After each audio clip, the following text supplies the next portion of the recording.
नमस्ते मेरे प्यारे से छोटे से नन्हे से बच्चे। अब पूछोगे कि मैम हम छोटे थोड़ी है, मेरे लिए तो छोटे ही हो ना, क्या बोलते हो? ठीक है, तो देखते हैं आपने लास्ट वाला वीडियो देखा है कि नहीं, आपने प्रैक्टिस किया है कि नहीं। मैंने बोला था कि नहीं बोला था? ठीक है, अगर ये वाले वीडियो पे आए हो तो पहले पिछले वाला वीडियो देखो, क्योंकि मैं इस वाले वीडियो पे आप लोगों को क्वेश्चंस करने वाली हूँ। यस, देखते हैं आपने कितना समझा वीडियो। चलो इन टेक्स्ट वाले क्वेश्चंस मैं आपको कराने वाली हूँ। How do substances like CO2 and water move in and out of the cell? Discuss. तो CO2 एंड वाटर सेल के अंदर और बाहर जाता कैसे है, कौन से प्रोसेस से जाता है? पहले तो क्वेश्चन समझते हैं। क्वेश्चन में क्या बोला है कि सेल के अंदर और सेल के बाहर CO2 एंड वाटर अंदर कैसे आते हैं और सेल से बाहर कैसे निकलते हैं, कौन से प्रोसेस से निकलते हैं? प्रोसेस का नाम डिफ्यूजन है। ठीक है, तो देखते हैं, ये उसका आंसर है। आंसर, ये इस क्वेश्चन का आंसर है। The substances like CO2 and water move in and out of the cell by the process of diffusion. जो प्रोसेस है वो है diffusion. When the concentration of CO2 and water outside the cell, ये cell है। जब CO2 and water का concentration बाहर ज्यादा होता है और अंदर कम होता है तो क्या होगा? तो कहां से कहां जाएगा? बाहर हाई कॉन्सेंट्रेशन में है, अंदर लो कॉन्सेंट्रेशन में, तो ऑब्वियसली बाहर से अंदर आएगा। ठीक है, when the concentration of CO2 and water outside the cell is higher than inside, CO2 and water moves inside the cell. Same, बाहर से अंदर आएगा। इसका ऑपोजिट सिचुएशन दू तो अगर अंदर ज्यादा है और बाहर कम है तो क्या होगा? अंदर से बाहर जाएगा। बेसिकली ये higher concentration to lower concentration में ही मूव करता है। कहाँ है? जहां है, जो कर रहा है करने, तो जहां पे ज्यादा है वहां से, जहां पे कम है वहां पे मूव करेगा। Higher concentration to lower concentration. ठीक है, समझ आया? Why is the plasma membrane called a selectively permeable membrane? Selectively permeable membrane क्यों कहा गया है? देखो, एक एक लाइन समझते हैं, क्योंकि ना ऐसे में समझा दूं तो ठीक है, समझ गए। हिंदी में तो कुछ बच्चे जो पढ़ेंगे हिंदी में उनको समझ आ जाएगा, कुछ जो इंग्लिश में पढ़ेंगे उनको आधा इंग्लिश समझ नहीं आता। जिनको आता है वेरी गुड ना, जिनको नहीं आता उनके लिए मैं लाइन बाय लाइन आपको पढ़ाऊंगी। The membrane is called permeable. पहली बात तो मेम्ब्रेन को परमिएबल क्यों बोला गया है? Because it allows substances to pass through it. Permeable मतलब उसमें छोटे छोटे होल्स होते हैं थोड़े थोड़े डिस्टेंस पे, जिसकी वजह से बाहर से सब्सटेंसेस सेल के अंदर आ सकता है और अंदर से सब्सटेंसेस बाहर जा सकता है। ठीक है, परमिएबल का मतलब it allows substances to move in and out of the cell. The membrane is called selectively permeable membrane. अब सिलेक्टिवली परमिएबल क्यों? क्योंकि कुछ सिलेक्टेड सब्सटेंसेस को ही अलाउ होती है अंदर आने के लिए, सब दुनिया भर के लोग नहीं आ सकते। ठीक है, कुछ चीजें जो सिलेक्टेड है, जो मेम्ब्रेन, जो सेल को चाहिए उतनी ही चीजें आ सकते, नहीं तो सब घुस जाएगा तो सेल की हालत क्या होगी? ठीक है ना। तो membrane is called selectively permeable because it allows only selected substances to pass through it, not all the substances. For example, it allows tiny water molecules to enter the cell. मतलब cell के अंदर छोटे छोटे water के molecules अंदर आ सकते हैं। ठीक है, but it blocks large molecule, जो बड़े बड़े मॉलिक्यूल जो सेल को नहीं चाहिए वो नहीं आने देता। बेसिकली सेल को जो चाहिए वो ही अंदर आता है, जो नहीं चाहिए वो मेम्ब्रेन आने नहीं देता। ठीक है, समझ आया? Very good. अब हम सेल वॉल के बारे में पढ़ेंगे। सबसे पहले तो ये बता दूं कि सेल वॉल सिर्फ प्लांट सेल्स में होता है, एनिमल सेल्स में सेल वॉल एब्सेंट रहता है। ठीक है, समझ में आया? तो हम प्लांट सेल्स में सेल वॉल के बारे में पढ़ेंगे। अब सेल वॉल को मैंने पीपीटी में मां लिख के रखा है, मतलब मदर। क्यों? एक सिचुएशन फिर से देती हूँ आप लोगों को। कोई बच्चा अगर पतला सा है, नाजुक सा है, कमजोर सा है, तो माँ उसे खिला पिला के मोटा करती है। मोटा मतलब हेल्दी करती है, उसे स्ट्रेंथ देती है, बराबर। और माँ जो हमें सिखाती है ना, वो हम कभी नहीं भूल सकते, क्योंकि सिखाने का जो तरीका होता है ना, वो जूते, वो चप्पल, वो फोन ले लेने की धमकी, वो आप लोग भूल सकते हो क्या? कोई इंसान उसे भूल नहीं सकता, और माँ अच्छे के लिए सिखाती है ना, हम उसे भूल नहीं सकते। हम माँ जो सिखाते हैं वो हम जनरली याद रखते हैं। तो सेल वो बच्चा है जो खाना देखकर उससे कंट्रोल ही नहीं हो पाता। यमी। जैसे ही उसे खाना दिखता है ना, उससे ऐसा इतना मन करता है सब खा जाओ। जैसे हमारे सामने अगर पिज्जा, बर्गर, पास्ता, बिरयानी जैसी चीजें हो तो कैसा कंट्रोल होता है क्या, वैसे सेल को भी नहीं होता, और सेल खा खा के फूलता रहता है। और जब कोई बच्चा, समझो कोई बच्चा अगर मोटा हो जाता है खाने की वजह से, तो माँ को कितना प्रेशर पड़ता है, माँ को कितना खराब लगता होगा। क्यों? क्योंकि बच्चा मोटा है वो प्रॉब्लम नहीं है, मोटे बच्चे भी बहुत क्यूट लगते हैं, पतले बच्चे भी बहुत क्यूट ही लगते हैं, बच्चे क्यूट ही लगता है, ठीक है। लेकिन मोटापे की वजह से काफी बीमारियां आती है हमारे बॉडी में, ठीक है। ये जिन माओ को पता है उनको बहुत बुरा लगता है, उनको बहुत टेंशन होता है कि आपको पता है ना कि मोटापे की वजह से कैंसर हो सकता है, क्योंकि कैंसर सेल्स का खाना ही है फैट सेल्स। अगर एक्स्ट्रा हमारे बॉडी में फैट होता है तो उससे कैंसर हो सकता है। तो बेसिकली ये थोड़ा एक्स्ट्रा ज्ञान दे दिया। तो हाँ, तो माँ को बहुत प्रेशर पड़ता है, तो माँ क्या करती है, माँ उसके खाने पे कंट्रोल करती है, माँ उसको हेल्दी खाना खिलाते हैं, राइट।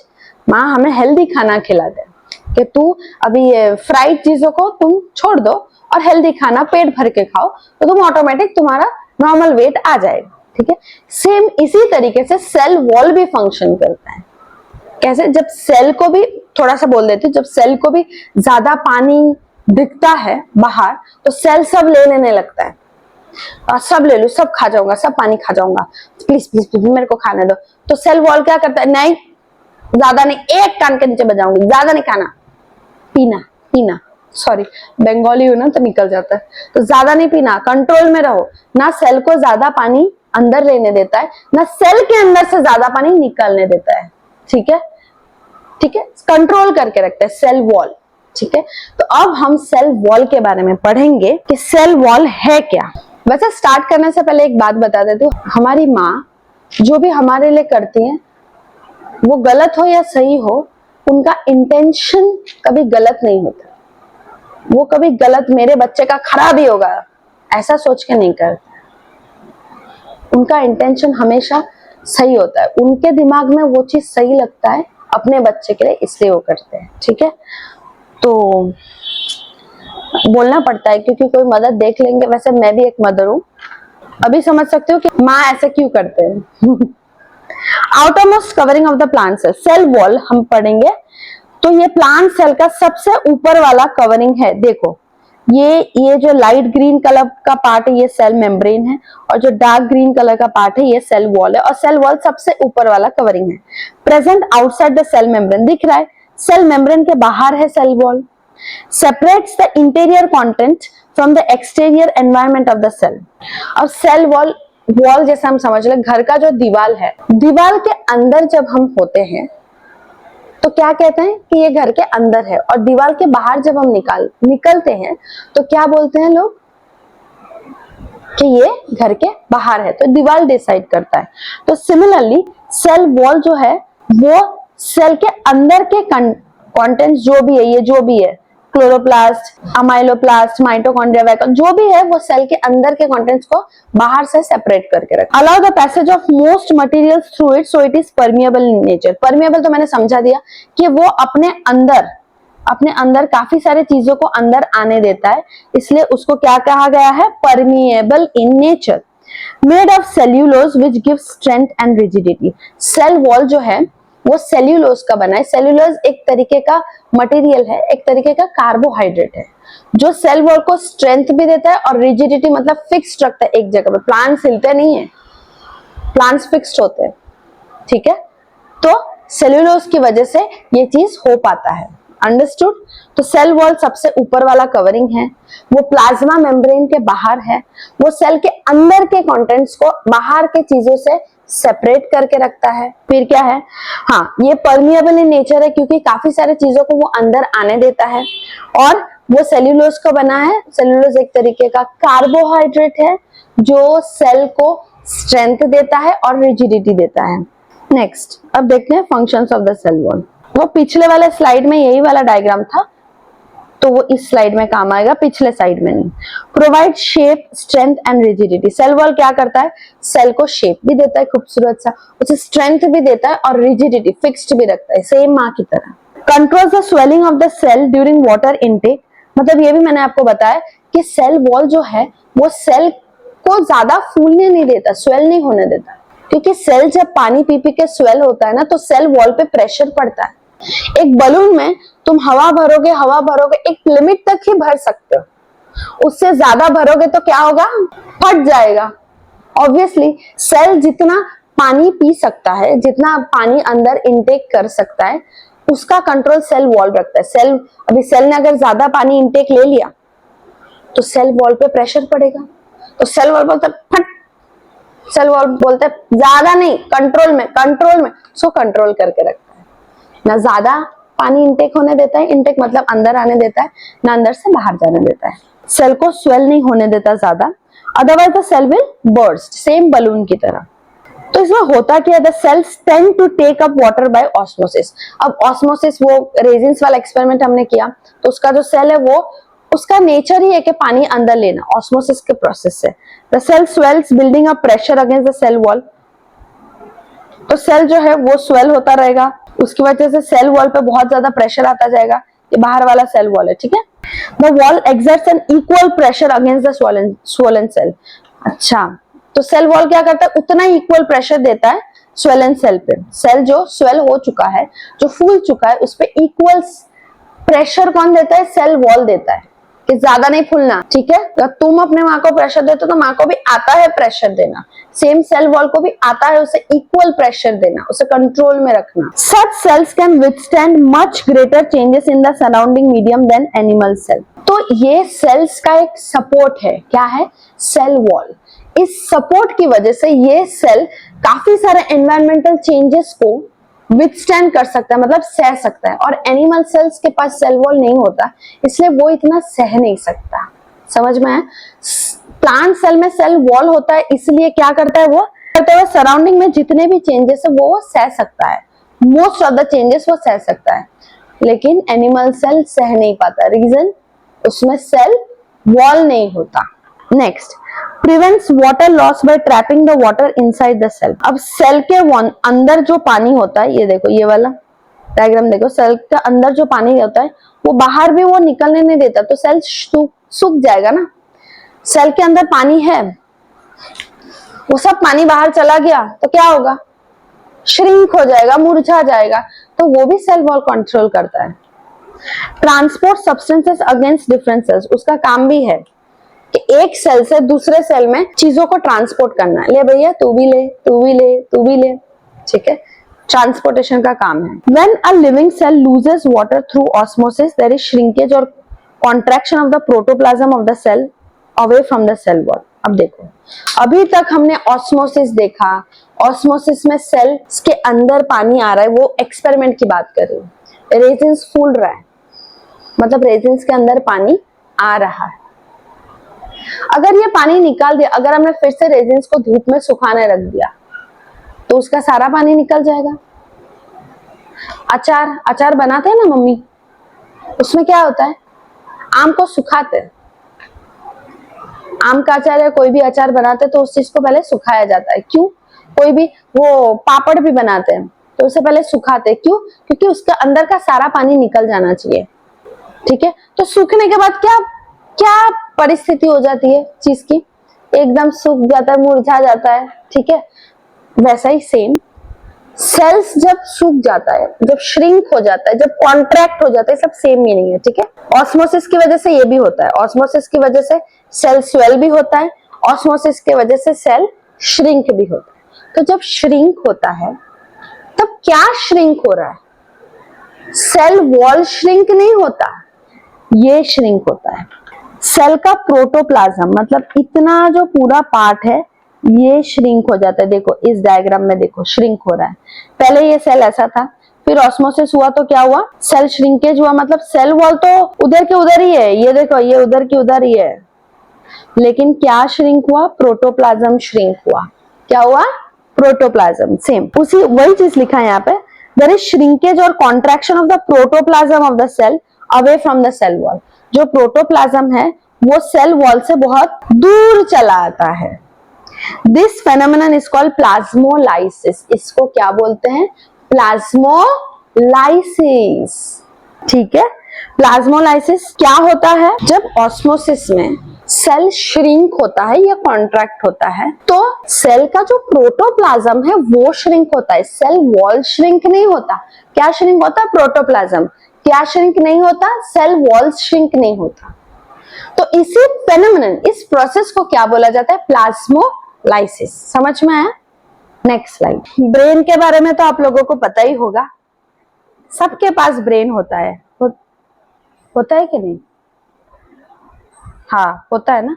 वैसे ही सेम सेल्स के पास भी ब्रेन होता है। आप बोलोगे मैम सेल्स के पास भी ब्रेन? हाँ, सेल्स के पास भी ब्रेन होता है। सेल्स के ब्रेन को कहा जाता है न्यूक्लियस। सेल्स के अंदर होता है न्यूक्लियस और उस न्यूक्लियस को सेल का ब्रेन कहा जाता है। क्यों कहा जाता है? क्या मैम ये ब्रेन जैसे फंक्शंस करता है, ये न्यूक्लियस भी क्या वही फंक्शंस करता है? हम क्यों इसको ब्रेन बोलते हैं? Yes my dear students, nucleus भी वही करता है। जैसे ब्रेन हमारे बॉडी के सारे फंक्शंस को कंट्रोल करता है, न्यूक्लियस भी सेल्स के सारे ऑलमोस्ट सारे फंक्शंस को कंट्रोल करता है। जैसे आप ये लेक्चर सुन रहे हो, आप थोड़ी देर के लिए तो इसे याद रखोगे। वैसे मैं कोशिश तो यही कर रही हूँ कि आपको बहुत टाइम तक याद रखे, तो प्लीज मेरी इज्जत रख लेना, ठीक है? प्लीज। और याद रहे तो मुझे बोलना मैम अच्छा लग रहा है, मजा आ रहा है, ठीक है? तो जैसे आप ये लेक्चर को सुन रहे हो, आपका ब्रेन थोड़ी देर के लिए या काफी देर के लिए, काफी टाइम तक ये इंफॉर्मेशन को स्टोर करके रखेगा, ठीक है? सेम वे में न्यूक्लियस भी सेल के इंफॉर्मेशन को स्टोर करके रखता है, ठीक है? समझ में आया? अब परिवार में कोई बच्चा जन्म लेता है तो परिवार के लोग शुरू, हाँ, अरे वाह वाह, इसकी आंखें तो बिल्कुल मां पे गई है, हाय हाय हाय। और गाल तो बाप पे गया। नाक में इतना मजा नहीं है। बोलते हैं ना लोग, बोलते हैं ना, है कि नहीं? तो ये जो बच्चे में ये सब माँ बाप से रिलेटेड चीजें होती है, ये कहाँ से आती है? ये सब होता कैसे ट्रांसफर होता है, ठीक है? ये सब मैं आपको बताने वाली हूँ। तो शॉर्ट में बता देती हूँ कि ये जो जीन्स का कमाल है, ये जीन्स हमें अपने माँ बाप से जीन्स मिले हैं, इसलिए अगर माँ का ये जीन हमें मिला है तो हमारा वो वाला पार्ट अपनी माँ जैसा होता है। अगर फादर से वो जीन हमें मिला है तो हमारा उस स्पेसिफिक पार्ट फादर जैसा मिला है। समझ में आया? तो ये जो जीन्स है ये न्यूक्लियस के अंदर होता है। न्यूक्लियस ये सारे इंफॉर्मेशन को स्टोर करके रखता है। और भी इंटरेस्टिंग चीजें होने वाला है, मैं आपको बताती हूँ। चलो पढ़ते हैं। तो अभी तक हमने क्या देखा? न्यूक्लियस सेल के इंफॉर्मेशन को स्टोर करके रखता है। सेल के ऑलमोस्ट सारे फंक्शंस को न्यूक्लियस कंट्रोल करता है। मैं बोलूंगा वही करना, नहीं तो नहीं करना, ठीक है? ये न्यूक्लियस ही करता है। और बच्चे में जो आंख, नाक, ब्लड टाइप, ये सब भी न्यूक्लियस ही डिसाइड करता है। कैसे? न्यूक्लियस देखो, ये सेल है, ठीक है? सेल के अंदर ये वाला पार्ट जो है ये न्यूक्लियस है। इस न्यूक्लियस को बड़ा करके इस डायग्राम में बताया है। न्यूक्लियस के अंदर ये जो कैंची जैसा दिख रहा है ये क्रोमोसोम्स, एक क्रोमोसोम को बड़ा करके दिखाया है। अब क्रोमोसोम के अंदर होता है डीएनए और डीएनए के अंदर होता है जीन्स। चलो मेरे साथ रिपीट करो, ठीक है? सेल के अंदर क्या होता है? न्यूक्लियस के अंदर होता है क्रोमोसोम्स के अंदर होता है डीएनए के अंदर होता है जीन्स। ये 5 चीजें याद रखनी है। सेल के अंदर न्यूक्लियस के अंदर क्रोमोसोम के अंदर डीएनए और डीएनए के अंदर जीन्स, ठीक है? Nucleus is said to be the brain of the cell का दिमाग कहा गया है। देखो, और यहाँ पे पूरा न्यूक्लियस का कलरिंग डायग्राम है। ये इस पार्ट को बोला गया है न्यूक्लियोप्लाज्म। ये न्यूक्लियर एनवेलप है, मतलब न्यूक्लियर एनवेलप को न्यूक्लियर मेम्ब्रेन भी बोला जाता है, ठीक है। न्यूक्लियस के ऊपर भी न्यूक्लियर मेम्ब्रेन होता है। ये न्यूक्लियोलस वाला पार्ट है, ये न्यूक्लियर पोर्स है, छोटे छोटे होल्स है न्यूक्लियस में, ओके। तो nucleus has a double layered covering called nuclear membrane और nuclear envelope. Double layer nuclear membrane या न्यूक्लियर एनवेलप भी आप उसको बोल सकते हो। और कितने लेयर का होता है? डबल, 2 लेयर्स के होते हैं। Nuclear membrane has pores which allow the transfer of materials from nucleus to outside, that is to the cytoplasm. अब सेल में ये देखो, इस सेल में ये न्यूक्लियस है और ये जो बाकी वाला पार्ट है ना, ये साइटोप्लाज्म है।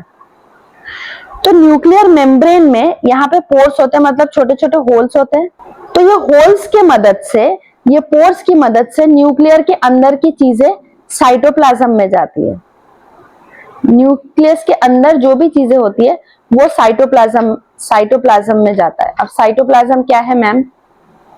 अभी के लिए समझ लो, सेल के अंदर साइटोप्लाज्म होता है, इतना पार्ट साइटोप्लाज्म है, और सेल के अंदर न्यूक्लियस भी होता है। चारों बाजू हर जगह पे साइटोप्लाज्म होता है और फ्लूइड लाइक स्ट्रक्चर होता है। कितना? पानी जैसा स्ट्रक्चर होता है, ठीक है, समझ में आया? तो न्यूक्लियस के मेम्ब्रेन के ऊपर छोटे छोटे पोर्स होते हैं जो किसमें मदद करता है, किसमें हेल्प करता है? न्यूक्लियस के अंदर जो भी चीजें हैं उसको बाहर निकलने में मदद करता है, ठीक है। तो nuclear membrane separates the contents of the nucleus from the cytoplasm. अब न्यूक्लियर मेम्ब्रेन है ही क्यों है? ताकि साइटोप्लाज्म, अगर न्यूक्लियर मेम्ब्रेन नहीं होता, अगर ये न्यूक्लियर मेम्ब्रेन नहीं होता तो साइटोप्लाज्म जो पानी वाला स्ट्रक्चर है, जो पानी पानी है, वो तो अंदर घुस जाता, न्यूक्लियस के अंदर हो जाता। तो इसलिए तो मेम्ब्रेन है, इसलिए तो प्रोटेक्शन है कि साइटोप्लाज्म की चीजें न्यूक्लियस में नहीं आए और न्यूक्लियस की चीजें जाके साइटोप्लाज्म में नहीं जाए। तो इसलिए न्यूक्लियर मेम्ब्रेन होता है सेपरेट करने के लिए। ये वाला सेपरेट वाला लाइन है ना, आपको हर किसी में मिलेगा, मोस्टली हर एक सेल ऑर्गेनेल में मिलेगा, सेल के पार्ट्स, ठीक है। इतना समझ आया? न्यूक्लियस को ब्रेन ऑफ द सेल बोला गया है। न्यूक्लियस का मेम्ब्रेन डबल लेयर्ड है। न्यूक्लियस का मेम्ब्रेन का फंक्शन क्या है? वो न्यूक्लियस के अंदर की चीजों को बाहर निकालने में मदद करता है और सेपरेट भी करके रखता है। उसके अंदर पोर्स होते हैं जिसकी मदद से वो अंदर की चीजों को बाहर साइटोप्लाज्म में निकाल देता है। ये डायग्राम देखो, ये न्यूक्लियस ऑफ द सेल है और ये जो लाइट ग्रीन कलर में आपको ये सारे जगह पे दिख रहा है, लाइट ग्रीन कलर का पूरा एरिया, वो साइटोप्लाज्म है। क्या है? साइटोप्लाज्म। कुछ नहीं, पानी जैसा स्ट्रक्चर होता है। अब और पढ़ेंगे हम न्यूक्लियस के बारे में। किसको मैगी खाना पसंद है? आप बोलोगे मैम मुझे मुझे मुझे मुझे बहुत लोगों को पसंद है, ठीक है। तो मैगी आप सोच रहे होगे, दिमाग में इमेजिन कर रहे होगे, तो स्वाद में कैसा है वो नहीं सोचना, दिखने में कैसा है वो सोचते। कैसा है दिखने में मैगी?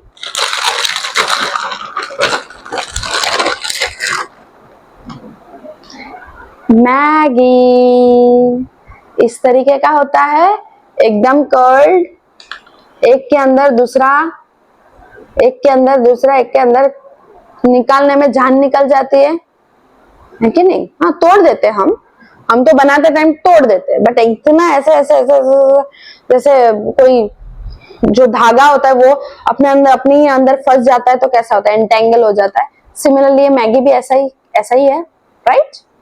हाँ, अब बोलोगे मैम अब खाने पीने की चीजें दिखाओगे तो हमें खाने का मन तो करेगा ना। हाँ, सही बात है, करेगा, खा लेना लेक्चर के बाद। तो न्यूक्लियस में भी कुछ मैगी जैसे स्ट्रक्चर का कुछ मटेरियल होता है, उसको कहा जाता है chromatin. Nucleus of the cell has entangled mass of thread like structure called chromatin. ये देखो, ये स्ट्रक्चर देखो, ये वाला, ये entangle thread like red colour में स्ट्रक्चर दिख रहा है, इसको क्रोमैटिन बोलते हैं। क्या बोलते हैं? क्रोमैटिन। थ्रेड लाइक स्ट्रक्चर होता है, थ्रेड जैसा ही होता है बट एंटेंगल मतलब इस तरीके का स्ट्रक्चर होता है, सेम मैगी जैसा। When the cell is about to divide, the chromatin material gets organized into chromosomes. Cell division होता है। सेल डिवीजन कैसा होता है? एक सेल से 2 सेल्स होते हैं, 2 से फिर से और सेल्स होते हैं। सेल डिवीजन ऐसे होता है ना, सेल डिवाइड होगा तो ही तो हमारी बॉडी इतनी बड़ी हो रही है। पहले तो हम एक ही सेल थे, है कि नहीं? पहले तो बस जाइगोट ही बन के रह गए थे, फिर आगे जाके हम इतने बड़े बन गए, ठीक है। तो सेल डिवीजन के लिए जब सेल ये दिमाग में रखो, बहुत इंपॉर्टेंट है। जब सेल को डिवाइड होना रहेगा, बच्चे पैदा करने होंगे खुद के तब ये क्रोमैटिन क्रोमोसोम का शेप ले लेगा। ठीक है, मतलब ये क्रोमैटिन कुछ इस तरीके का शेप ले लेगा, इसको बोलते हैं क्रोमोसोम। ठीक है, ये न्यूक्लियस के अंदर क्रोमोसोम, ये वाला क्रोमोसोम कब लेगा ये शेप? जब सेल को डिवाइड होना रहेगा। अगर सेल को डिवाइड होना नहीं है, नहीं करना हमें डिवाइड, तो क्रोमैटिन क्रोमोसोम का शेप नहीं लेगा। अंडरस्टूड? ठीक है। Whenever the cell is about to divide, chromatin material gets organized into chromosomes. Chromosomes क्या है? ये rod like structures होते हैं, आप इस तरीके से बना सकते हो, इस तरीके के स्ट्रक्चर्स होते हैं। ठीक है, कब ये बनता है? जब सेल को डिवाइड होना रहता है। नहीं डिवाइड होना रहेगा, नहीं बनेगा, क्रोमैटिन क्रोमैटिन ही रह जाएगा। Chromosomes contain information for inheritance of characters from parents to next generation. हा हा हा, अब आपको बताती हूँ ये डिटेल में, क्योंकि ये पढ़ के ना आपको समझ कुछ भी नहीं आएगा, तो थोड़ा डिटेल में जाते हैं, ध्यान से सुनना। हमारे शरीर में ऑलमोस्ट 37.2 ट्रिलियन सेल्स है। ठीक है, अब हर एक सेल में 46 क्रोमोसोम्स होते हैं, मतलब हर एक सेल में, एक सेल का एग्जांपल देखते हैं, कितने क्रोमोसोम्स होते हैं? 46 क्रोमोसोम्स। ठीक है, एक्सेप्ट सेक्स सेल्स या जर्म सेल्स या गैमेट सेल्स, तीनों सेम ही है। सेक्स सेल्स फीमेल में क्या होता है? Egg cell. फीमेल में कौन सा सेक्स सेल होता है? एग सेल या ओवम। और मेल में कौन सा सेक्स सेल होता है? स्पर्म। अब हर एक सेल में मैम आपने बताया कि 46 क्रोमोसोम्स है, बट ओवम और स्पर्म सेल में 46 नहीं होते। भगवान ने कितना सोच के बनाया है। ओवम या स्पर्म सेल में 23 क्रोमोसोम्स ओवम में होता है एंड स्पर्म सेल में 23 क्रोमोसोम्स होते हैं। क्यों मैम ये नाइंसाफी क्यों? आप भगवान मानो या जो भी आपके है उनको मानो, क्यों ये नाइंसाफी? ये नाइंसाफी नहीं है, क्योंकि ये दो फीमेल और मेल सेक्स सेल्स ओवम और स्पर्म मिलके ही तो जाइगोट बनेगा। क्या बनेगा? जाइगोट बनेगा। और जाइगोट में 46, 23, इसका 23 और इसका 23 मिला के कितना होता है? 46 क्रोमोसोम्स। जाइगोट जो सेल बनेगा उसमें भी 46 होना चाहिए, है कि नहीं? हमारे अंदर भी तो हर सेल में 46 क्रोमोसोम्स है, हम ही तो बने माँ बाप से। अगर समझ लो हमारे ओवम और स्पर्म सेल में 46 क्रोमोसोम्स ही होते, तो जाइगोट में कितना बनता? 92 क्रोमोसोम्स हो जाते हैं। कितने होते हैं? 92 क्रोमोसोम्स। तो हम इंसान नहीं, कुछ और जानवर ही पैदा हो जाते हैं। ठीक है, तो सोच समझ के हमारे बॉडी को बनाया गया है। बॉडी के हर एक सेल में 46 क्रोमोसोम्स। सिर्फ फीमेल में एग सेल जो होता है उसके अंदर 23 क्रोमोसोम्स ही है, और मेल में जो स्पर्म सेल होता है सिर्फ उसके अंदर 23 क्रोमोसोम्स, बाकी सारे सेल्स में 46 क्रोमोसोम्स है। क्योंकि फीमेल और मेल सेल जब साथ में आते हैं तो मिला के बनते हैं 46, राइट? ये तो हमने पढ़ा हुआ है। हाँ मैम याद आ रहा है थोड़ा, वेरी गुड। इसका मतलब ये हो गया कि बेबी का हाफ डीएनए, आधा डीएनए, तुम्हारा आधा डीएनए तुम्हारे मॉम से आया और आधा डीएनए तुम्हारे फादर से आया। ठीक है, तो बेबी का हाफ डीएनए, अच्छा हाफ का स्पेलिंग मैंने रॉन्ग लिख दिया, हाफ डीएनए मदर से आया और हाफ डीएनए किससे आया?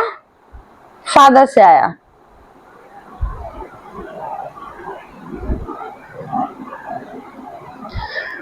समझ में आया? तो इसका मतलब ये भी होता है कि तुम्हारे अंदर अगर एग सेल या स्पर्म सेल है, उसके अंदर क्रोमोसोम्स है, वो सारी इंफॉर्मेशन रखता है कि तुम्हारे बच्चे में तुम्हारे कौन से कैरेक्टर्स जाएंगे। ये तुम जो सोचते हो ना मेरी आंखें तो इतनी खूबसूरत है, मेरे बच्चे में वही जाना चाहिए, ऐसी आंख होनी चाहिए मेरे बच्चे की, ऐसा नहीं होता है। वो तुम्हारा क्रोमोसोम डिसाइड करता है। तुम सोच के क्या करोगे, तुम सिर्फ प्रार्थना करो। ठीक है, समझ में आया इतना?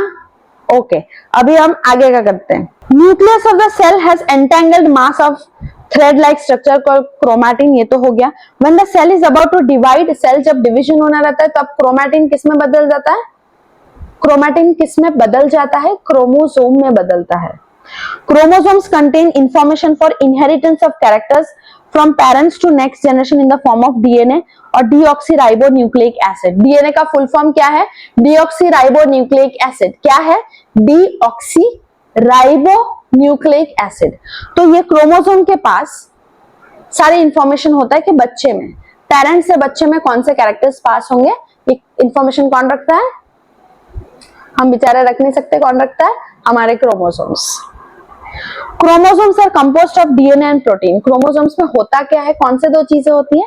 एक डीएनए होता है, दूसरा प्रोटीन होता है। कौन से दो चीजें? डीएनए और प्रोटीन।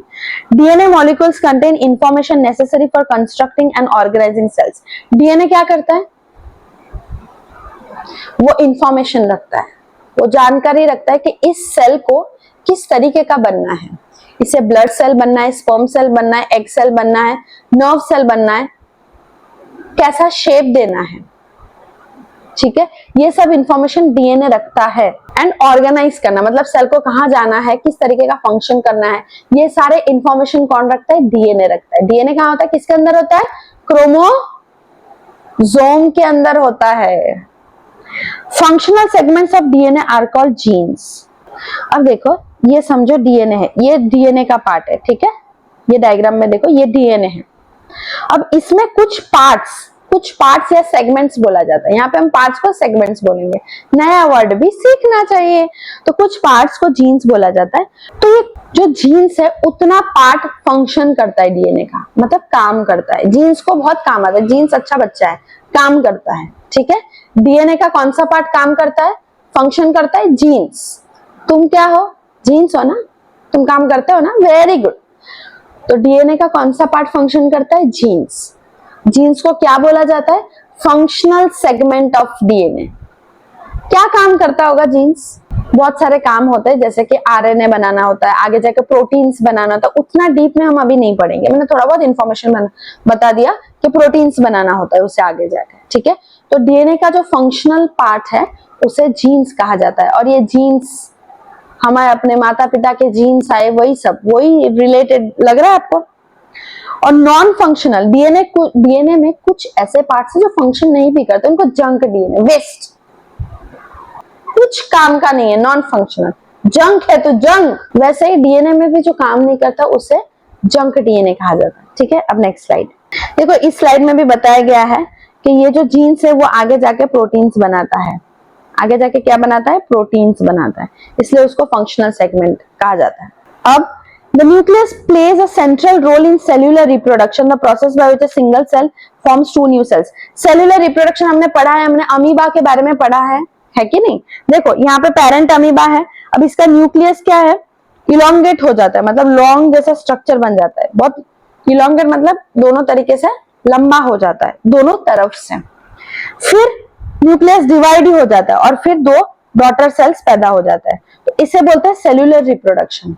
अमीबा एक ही सेल का बना है, अमीबा में सेल्यूलर रिप्रोडक्शन होता है। ठीक है, ये एक एग्जांपल है। एक cell, a single cell, okay, यहाँ पे एक single cell divides into two new cells. Divide होके दो न्यू सेल्स बन रहा है। समझ में आया? न्यूक्लियस रेगुलेट्स और allows chemical activities due to which proteins are produced which carry out cellular functions. Nucleus है ना, सेल के सारे फंक्शंस करता है, ये तो मैंने आपको बताया। न्यूक्लियस सेल्स के सारे फंक्शंस को कंट्रोल करता है। कैसे? न्यूक्लियस हेल्प करता है केमिकल एक्टिविटीज में, जिसकी वजह से प्रोटीन्स बनता है, जिसकी वजह से न्यूक्लियस अलाउ करता है। क्या अलाउ करता है?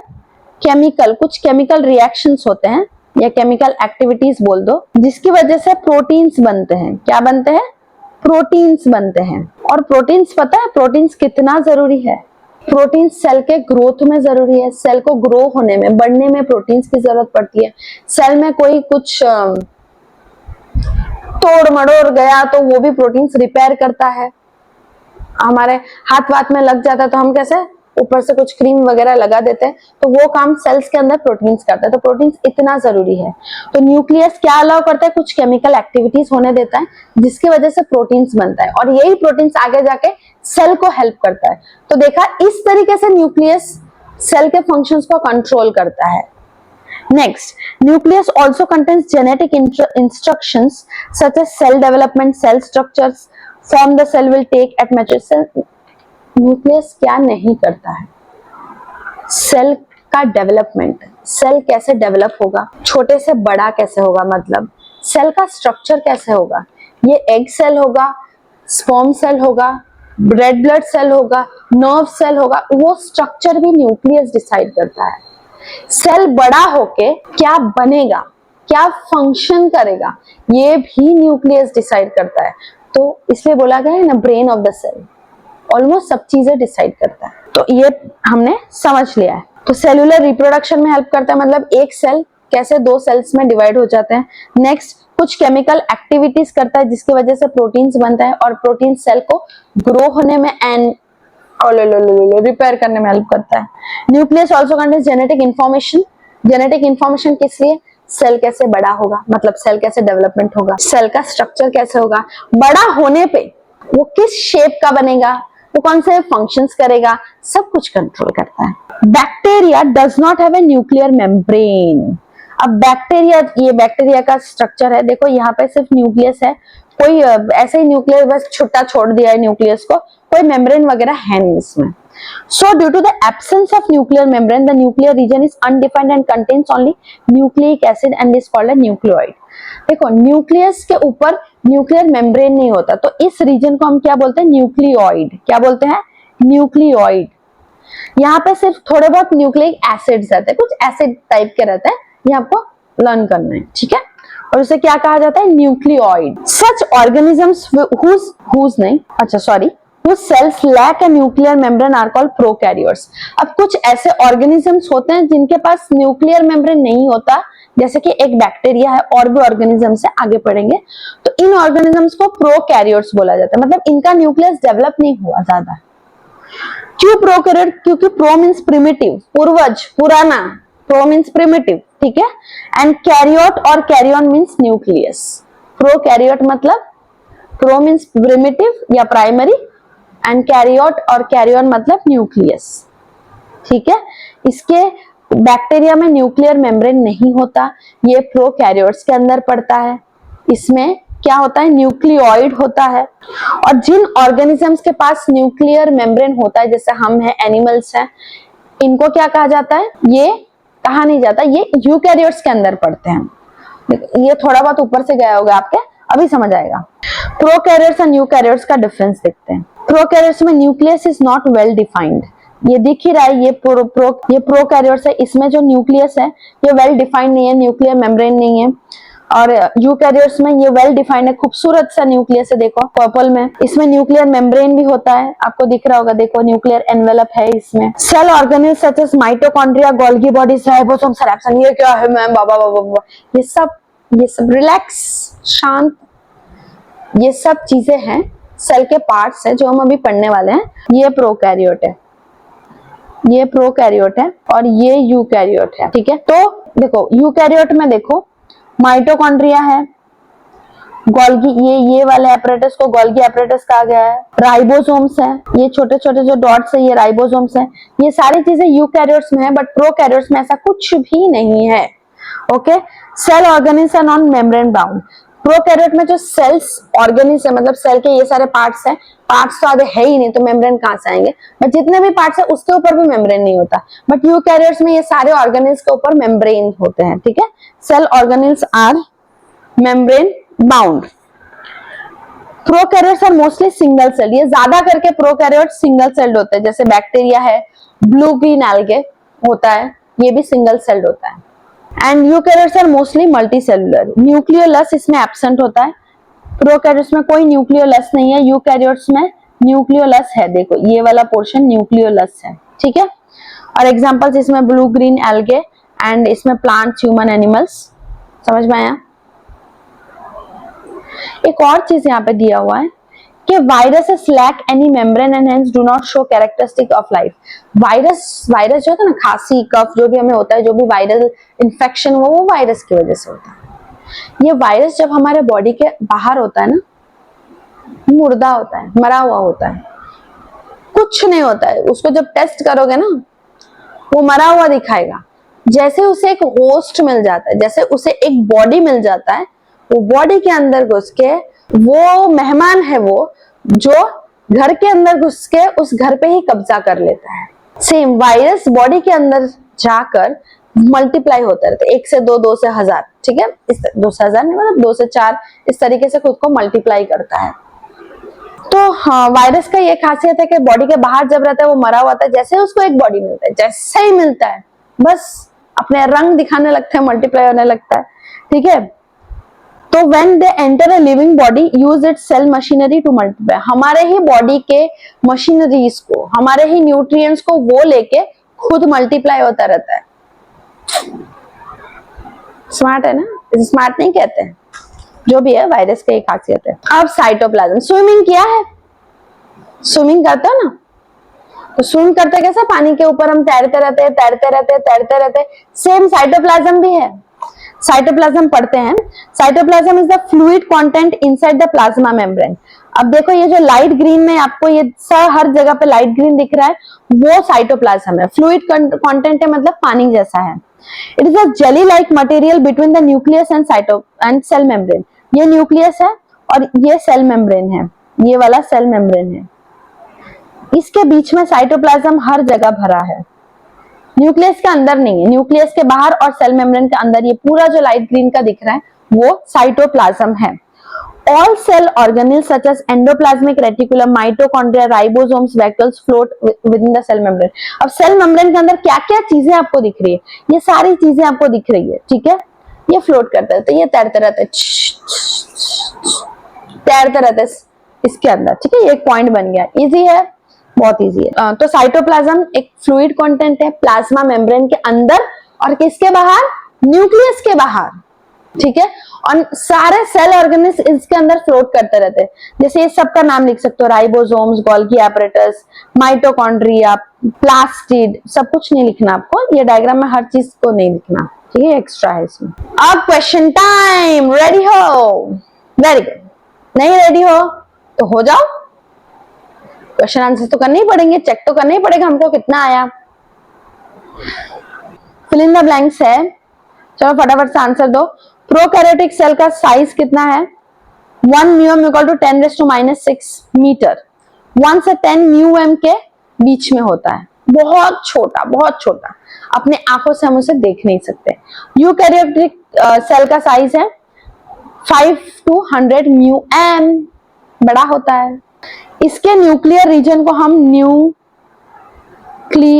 बोलते हैं और इसके nuclear region nuclear region is not well defined नहीं होता प्रोकैरियोटिक सेल का न्यूक्लियर रीजन, और यूकैरियोटिक सेल का अच्छे से डिफाइन होता है, न्यूक्लियर मेम्ब्रेन होता है।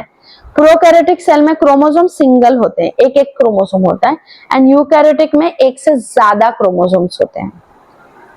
प्रोकैरियोटिक सेल में जो सेल ऑर्गेनेल्स है, सेल के अलग अलग पार्ट्स है, जैसे कि एंडोप्लाज्मिक रेटिकुलम हो गया, गोल्गी बॉडीज हो गए, तो बहुत सारे पार्ट्स है, उनके ऊपर कोई मेम्ब्रेन नहीं होता। बट यूकैरियोटिक सेल में उनके ऊपर मेम्ब्रेन होता है। तो यहाँ पे क्या लिखना है? Membrane bound cell organelles are present. समझ में आया? ठीक है, लर्न करना है आपको। तो एक होमवर्क है आपके लिए, जिसको भी न्यूक्लियस अच्छे से समझ आया वो मुझे कमेंट करके न्यूक्लियस के बारे में लिख के बताओगे, ठीक है। गूगल से देख के नहीं, अपने लैंग्वेज में खुद को टेस्ट करो ना। अब गलत हो कोई बात नहीं, सही हो तो भी कोई बात नहीं, वेरी गुड। गलत हो तो भी वेरी गुड, आपने ट्राई तो किया है कि नहीं? ट्राई तो करो, आपको कितना समझ आया अपने लैंग्वेज में लिख के मुझे बताओ, ठीक है, कमेंट्स में लिख के बताओ। ओके, और जिसका भी मुझे लगेगा कि सही में आप लोगों ने कॉपी नहीं की कहीं से और ये लेक्चर सुन के ही अपने लैंग्वेज में लिख के बताए, तो मैं उन लोगों को रिप्लाई दूंगी। ठीक है, तो ये होमवर्क करो, बहुत इंपॉर्टेंट भी है और कोई जज नहीं करेगा किसको क्या आ रहा है, कोई जज नहीं करेगा। At least try. गलत है कोई बात नहीं, आज गलत है, लिख के बताओगे तो आपको पता तो चलेगा आप गलत किसमें हो। ओके, चलो अब नेक्स्ट टॉपिक करेंगे, एंडोप्लाज्मिक रेटिक्यूलम। पानी का पाइप देखा है, पानी के पाइप्स, गैस का पाइप, ट्यूब्स देखा है, तो सेम एंडोप्लाज्मिक रेटिक्यूलम कुछ ऐसे ही टाइप का दिखता है। तो आगे बढ़ते हैं। देखो हर चीज में तो एग्जाम्पल क्या बताओ, तो भी कोशिश मैं कर रही हूँ कि आपको हर चीज में एग्जाम्पल्स बताओ, तो आपको एग्जाम के टाइम पे ये याद आए कि मैम ने एग्जाम्पल देके बताया था, तो कुछ इसी रिलेटेड हमको लिखना है। अगर भूल गए तो ठीक है, हाँ, बट कमेंट करके मुझे बताओ तो मुझे समझ आएगा ना कि आपको समझ आ रहा है, और ना समझ आए तो भी बताओ कि मैम ये वाला टॉपिक थोड़ा सा समझा दो ना मैम फिर से। ठीक है, endoplasmic reticulum is a network of tubes and sheets. देखो यहाँ पे दिख ही रहा है, ज्यादा ये वो बताने से अच्छा आपको रियल डायग्राम बताऊं। एंडोप्लाज्मिक रेटिकुलम एक तो स्मूथ एंडोप्लाज्मिक रेटिकुलम होता है, दूसरा रफ एंडोप्लाज्मिक रेटिकुलम होता है। तो ये सेल, ये जो डायग्राम आप बोलोगे मैम ये क्या है, अच्छा दिख रहा है, नींबू जैसा दिख रहा है, खा जाए, नहीं खाना नहीं है। ये सेल को काटा है बीच में से, ये उसका न्यूक्लियस दिख रहा है, ये इतना जो है ये रफ एंडोप्लाज्मिक रेटिकुलम है, और इतना ये यहाँ पे दिखाया हुआ है, इतना पूरा पार्ट स्मूथ एंडोप्लाज्मिक रेटिकुलम है। ये दो नाम क्यों है, सब चीज के पीछे रीजन होता है। ओके, इंसान सही काम करता है तो भी उसके पीछे रीजन होता है, और गलत काम करता है तो गलत ही होता है, रीजन होता है तो भी इसके पीछे भी बट गलत काम नहीं करना चाहिए। It looks like long tubules और राउंड और ऑब्लोंग बैग्स। ऑब्लोंग बैग्स मतलब कुछ इस तरीके का दिखता है, ऑब्लोंग बैग्स। ठीक है, तो इसी तरीके का ये एंडोप्लाज्मिक रेटिकुलम भी दिखता है, तो इसलिए कहा गया है कि लंबे लंबे ट्यूब जैसे स्ट्रक्चर्स होते हैं, राउंड भी होता है और ऑब्लोंग बैग्स की तरह भी दिखता है। Okay, it has double layered membrane which looks like plasma membrane. इसके ऊपर जो मेम्ब्रेन होता है वो कितने लेयर का होता है, डबल लेयर का होता है, 2 लेयर का मेम्ब्रेन होता है, और वो प्लाज्मा मेम्ब्रेन की तरह ही दिखता है। There are 2 types of endoplasmic reticulum, rough endoplasmic reticulum, smooth endoplasmic reticulum. Endoplasmic reticulum 2 types के, एक तो rough ER and smooth ER। अब देखो rough और smooth नाम क्यों दिया गया है, it has particles called ribosomes attached to its surface। जो rough endoplasmic reticulum है, इतना नोटिस करो, इसके ऊपर ना ये छोटे छोटे ये पार्टिकल्स दिख रहा है, छोटे छोटे गोल जैसे, ये राइबोसोम्स कहा जाता है, इसे राइबोसोम्स कहा जाता है। तो राइबोसोम्स होने की वजह से उसका जो सरफेस है वो बड़ा रफ सा लगता है, तो इसलिए उसका नाम रफ एंडोप्लाज्मिक रेटिकुलम दिया गया है। ओके, और राइबोसोम्स प्रोटीन्स बनाने में हेल्प करता है। राइबोसोम्स क्या बनाता है, प्रोटीन्स। क्या बनाता है, प्रोटीन्स। हाँ, स्मूथ एंडोप्लाज्मिक रेटिकुलम में कोई राइबोसोम नहीं होता है, तो इसका सरफेस स्मूथ लगता है। वाह वाह वाह वाह, ठीक है, तो राइबोसोम्स नहीं होता है इसलिए उसका सरफेस स्मूथ लगता है, इसलिए स्मूथ एंडोप्लाज्मिक रेटिकुलम नाम दिया गया है, जैसा काम वैसा नाम। It helps in the production of fats and lipids necessary for cell to function. ये क्या बनाता है, क्या बनाने में हेल्प करता है, फैट्स और लिपिड्स। फैटी या लिपिड जैसे सब्सटेंस, लिपिड मतलब फैट्स से होता है, समझ लो, ठीक है, और जो सेल के फंक्शंस के लिए जरूरी होता है, ये भी जरूरी है सेल को फंक्शन करने के लिए, हर चीज जरूरी है। तो जो सारे न्यूट्रिएंट्स हम पढ़ते आए हैं ना, proteins, carbs, fats, minerals, vitamin, ये सब हमारे बॉडी को चाहिए। तो फैट्स कौन बनाता है, कौन बनाने में हेल्प करता है, स्मूथ एंडोप्लाज्मिक रेटिकुलम। अब राइबोसोम्स का थोड़ा पढ़ लेते हैं।